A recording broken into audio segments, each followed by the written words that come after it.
কাউকে কখনো খুব বেশি আপন ভাবা ঠিক না, কারণ আপন মানুষগুলোই কষ্টের কারণ হয়ে দাঁড়ায়। যাদের মনের মায়া বেশি তাদের জীবনে কষ্টও বেশি। মানুষ শরীরে আঘাত পেলে যতটা না কষ্ট পায়, তার চেয়ে বেশি আঘাত পায় মনে কষ্ট পেলে। বেলা শেষে তুমিও একদিন কাঁদবে অন্য কারো অবহেলায়। তুইও আছিস, আমিও আছি। নেই শুধু আমার প্রতি তোর কোনো ভালোবাসা।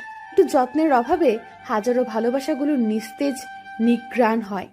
নিজের ভালোবাসার মানুষটিকে অন্য কারোর পাশে দেখার কষ্টটা পৃথিবীর সব কষ্টকে হার মানায়। উদ্দেশ্য ছাড়া কেউ কাছে আসে না, স্বার্থ ছাড়া কেউ ভালোবাসে না। যদি তুমি গরিব হও তবে তোমার কাছের মানুষগুলো তোমাকে অবহেলা করবে। জীবনটা কি অদ্ভুত, তাই না? যাকে চিনতাম না, জানতাম না, আজ তার জন্যই মায়া হয়। কাউকে মন থেকে একবার ভালোবেসে দেখো, তাকে ছেড়ে বেঁচে থাকাটা মৃত্যুর চেয়েও কঠিন মনে হবে।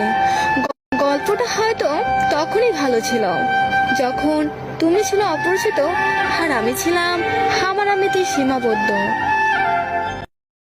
ভালোবাসা পাওয়ার ভাগ্য সবার থাকে না, হয়তো আমার ভাগ্যেও নেই। তবে বেশি কষ্ট কি জানো? তোমাকে এতটাই বেশি ভালোবেসেছি যা তুমি আজও বুঝলে না।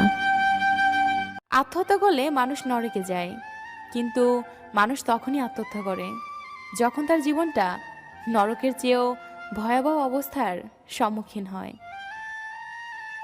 তোমায় খুব ভালোবাসি, তাই এতটা কষ্ট দিচ্ছ।